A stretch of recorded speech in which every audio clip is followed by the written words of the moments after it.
முன் நாம் இன்று கூடியிருக்கும் இந்த நிலத்தின் மரபுரிமை பூர்வீக குடிகளுக்கு சொந்தம் என்பதையும், இந்த நிலத்தின் மீதான அவர்களின் இறையாண்மை ஒருபோதும் விட்டு கொடுக்கப்படவில்லை என்பதையும் நினைவில் நிறுத்திக்கொண்டு, பூர்வீக குடி மக்களின் மறைந்த வாழ்கின்ற எதிர்கால தலைவர்களுக்கு இப்பொழுதில் மரியாதை செலுத்துகிறோம். சூருடை நனந்தலை சுனநீர் மல்க பெருவரை அடுக்கத்து அருவி ஆர்ப்ப கல் அழைத்து இழி தரும் கடு வரற்கான் மாற்று களைமாய் நீத்தம் காடு அலை ஆர்ப்ப தளங்கு குரல் ஏறொடு முழங்கி வானம் இன்னே பெய்ய மின்னுமாள் தோழி வெண்ணல் அறிந்திய வரிநுதல் யானை தன் நறுஞ்சிலம்பில் துஞ்சும். இது ஒரு சங்கப்பாடல். இதற்கு நிறைய பேருக்கு இதோடைய அர்த்தம் தெரிந்திருக்கும். இதனுடைய சரியான பொருளை நான் என்னுடைய உரையின் நடுவில் விளக்கலாம் என்று எண்ணுகிறேன். சங்க கவிதைகளில் எனக்கு ஆர்வம் பிறக்க காரணமாக இருந்த தமிழின் இரு எழுத்தாளர்களை இங்கு நினைவு கூறலாம்னு நினைக்கிறேன். ஒருவர் 401 காதல் கவிதைகள் என்ற தலைப்பில் சங்க கவிதைகளை புதுக்கவிதை மாதிரியும் வாசிக்கலாம் என்று புதிய பார்வையை கொடுத்த எழுத்தாளர் சுஜாதா அவர்கள். மற்றவர் சங்க சித்திரங்கள் என்ற புத்தகத்தின் மூலம் ஒரு புதிய உலகத்தையே எனக்கு அறிமுகம் செய்த எழுத்தாளர் ஜெயமோகன் அவர்கள். சங்கப்பாடுகள் என்னை வெகு தூரத்துக்கு காவி செல்லும். சில நேரம் ஒரு கவிதையின் ஒரு வரி போதும் என்னை பித்து பிடிக்க செய்ய. கைவிடு பசுந்தலை என்ற வார்த்தையில் இருக்கும் தவிப்பை, குரூரத்தை என்னால் தாங்க முடியாமல் பிரான்சிஸ் கவிதா கிருபாவின் கவிதைகள் சென்று முட்டி மோதிக்கொண்டிருக்கிறேன். முள்ளையும் பூக்குமோ என்று கையறு நிலையின் உச்சத்தில் புலம்பி இருக்கிறேன். அட்டை திங்கள் அவ்வணிவில் என்று நனவிடை தோய்ந்திருக்கிறேன். கொங்குதுயர் வாழ்க்கை அன்சிறை தும்பி என்று நேரம் எனக்கு நான் ஒரு டைட்டிலும் கொடுத்து கொண்டிருக்கிறேன். ஆனால் கடந்த சில வருடங்களாக எனது மனதில் ஒரு கேள்வி. இந்த கவிதைகளை புலம்பெயர்ந்து வாழும் 2ஆம் தலைமுறை வாசிக்க முடியுமா? அப்படியே வாசித்தாலும் இந்த கவிதைகளின் உள்ளுணர்வுகளை அவரால் உள்வாங்கிக் கொள்ள முடியுமா? இதன் அர்த்தத்தை அவர்களால் தொடர்பு படுத்தி கொள்ள முடியுமா? இந்த கேள்வி எனக்கு கிட்டத்தட்ட குடைய தொடங்கி இருந்தது. யோசிக்க யோசிக்க அது ஒரு சாத்தியமற்ற செயல் என்ற முடிவுக்குத்தான் நான் வரத் தொடங்கி இருந்தேன்.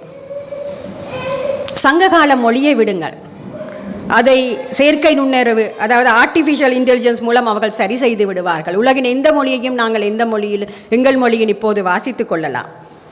ஆனால் சங்கப்பாடுகளில் சொல்லும் நிலப்பரப்புகள், தாவரங்கள், பூக்கள், பறவைகள், விலங்குகள் எல்லாமே இப்போது மெல்பேர்னில் வாழும் ஒரு செகண்ட் ஜெனரேஷன் இளைஞனுக்கு என்ன பொருள்படும்? அது எவ்வளவு அந்நியமானது? உள்ளங்கையில் உள்ளத்தை வைத்திருக்கும் தலைமுறையில் போய் சக்தி முட்ட பிளவர் ஒன்று இருந்தார். அவர் தண்ட மனைவியிட்ட கையது கொண்டு மெய்யது பொருத்தி நான் வாடி இருக்கிறேன் என்று சொல்கிறதுக்கு ஒரு நாரேட்ட போய் சொல்லிவிட்டார் என்று சொன்னால் அவன் சிரிக்க மாட்டானா? அவன் அதை எப்படி புரிஞ்சு கொள்ளுவான்? அதோடு அவர்கள் அறிஞ்சு கொள்ள விரும்புகிறது இன்றைய வாழ்க்கை அல்லவா? அந்த வாழ்க்கையில் உள்ள இன்றைய சிற்கைகளை அல்லவா? அவங்க நேற்று எழுதப்பட்டதை எப்படியே படிக்க வேணும். அதுலேருந்து அவங்க என்னத்தை பெற்றுக்கொள்கிறாங்க? அப்படின்னா 2000 வருடமா நாங்கள் காவிக்கொண்டு திரிஞ்ச எங்களோட கவிதைகளை எங்களோட அடுத்த தலைமுறை அறியாமையே போயிடுமா? அவர்களையும் அந்த சங்கப்பாடுகளையும் இணைக்கிற அந்த புள்ளி அது எதுவாக இருக்க முடியும்? கிட்டத்தட்ட என்னுடைய இந்த கேள்விகளுக்கான பதிலாகத்தான் நான் ஜேகேவோட வெள்ளி புத்தகத்தை பார்க்குறேன். வெள்ளியின்ற நாயகன் கூட மெல்பேர்ன்ட வாழ்ற ஒரு 2ஆம் தலைமுறை இளைஞன். தகவல் தொழில்நுட்பம் அவன் தனிமையை தீர்க்க இல்லை.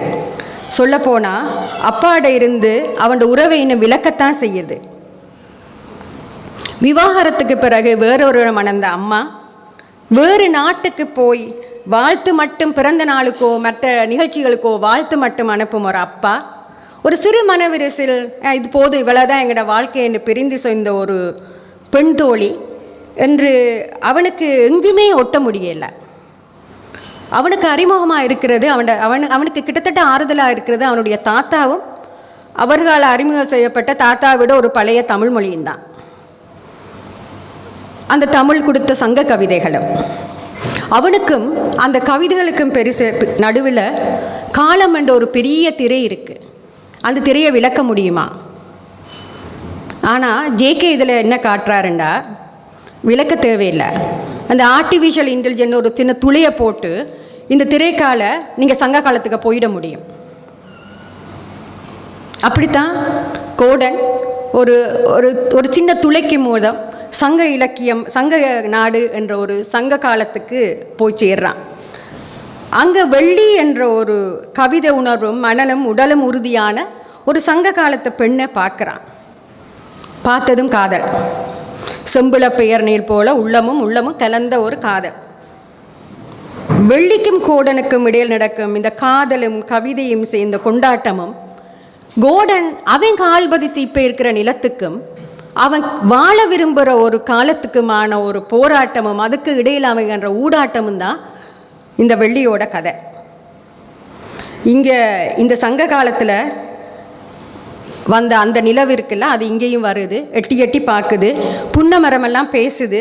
நீ காதலிலையும் கவிதையிலையும் பேசாதவங்க இருந்தென்ன இல்லாட்டி என்ன, அது பேசத்தான் வேணுமாங்க. வெள்ளி கதையை பற்றி பேசுகிறதுக்கு இங்கே 3 பேர் விரிவாக பேச வந்திருக்கிறாங்க. அதனால் இந்த புத்தகத்தில் நான் ரசித்த 2 புள்ளிகளை மட்டும் தொட்டுட்டு நான் போயிடலாமன்னு இருக்கிறேன்.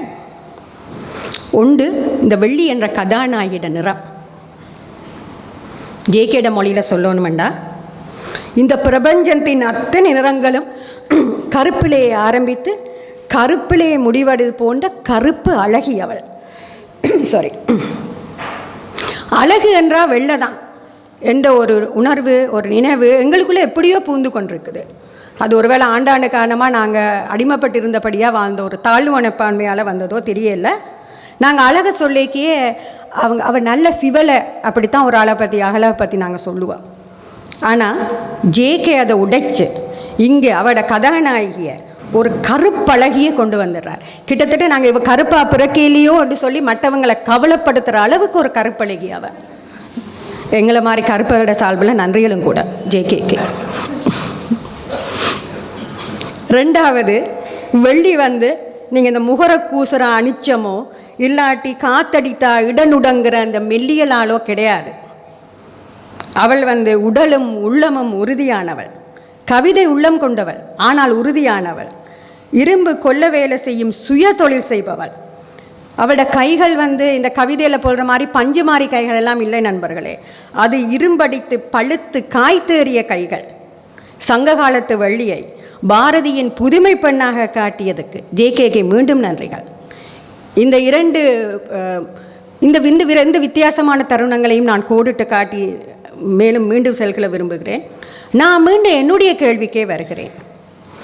ஒரு புலம்பெயர்ந்து வாழும் 2ஆம் தலைமுறை இளைஞரை சங்க இலக்கியத்துக்குள் அழைத்து செல்ல முடியுமா? முடியுமானால் எப்படி? இந்த கதையில் சங்க நாட்டுக்குள்ள கோடனை அழைத்து செல்லும் அந்த செயலிக்கு ஜேகே கதவுன்னு பேர் வச்சுக்கிறார். ஒன்று, ஜேகேக்கு அந்த பேரில் சரியான விருப்பம்.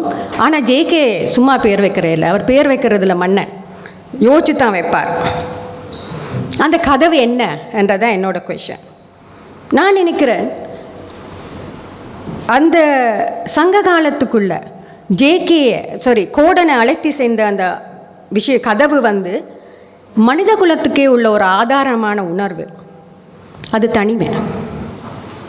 ஒருவரோட உணர்வுகளை நாங்கள் எவ்வளவு தான் விவரித்து சொன்னாலும் இன்னொருத்தரால் புரிஞ்சு கொள்ளவே முடியாத ஒரு தனிமை.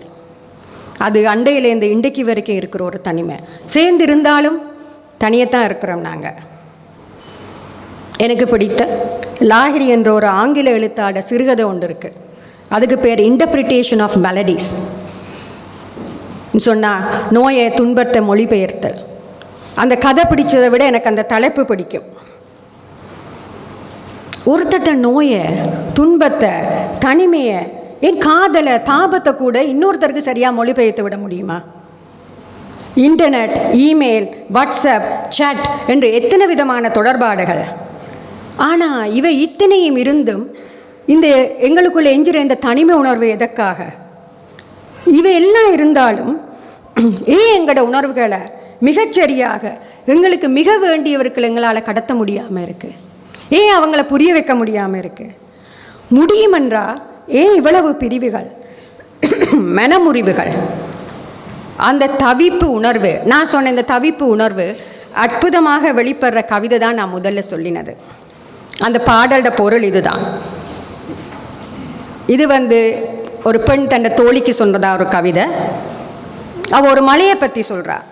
இங்கே மின்னல் அடித்து மழை பெய்யுது, தண்ணீர் பெருகி மலையில் அருவி கொட்டுது, வெள்ளம் கரை புரண்டு ஓடுது, சுனையில் நீர் பெருகி கொண்டே இருக்குது.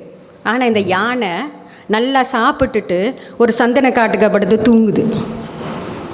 2 பேர் பக்கத்தில் 2 பேர் ஒருத்தரோட உணர்வை ஒருத்தர் புரிஞ்சு கொள்ளாமல் இருக்கிறத இதை விட அபூர்வமாக எந்த கவிதையாலும் சொல்ல முடியாதுன்னு நான் நினைக்கிறேன்.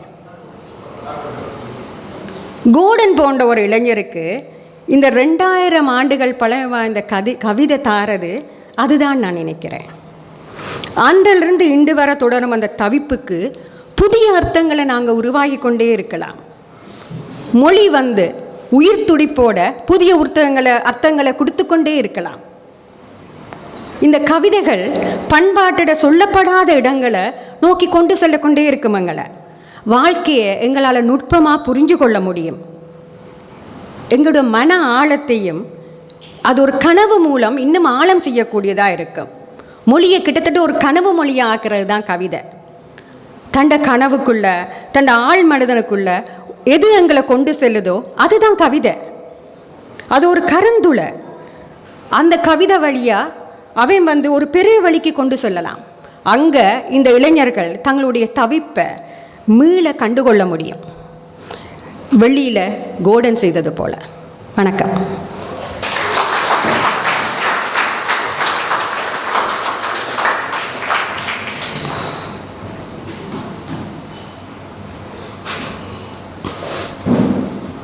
அடுத்த பேச்சாளரை இந்த மேடைக்கு அழைக்கும் முதல்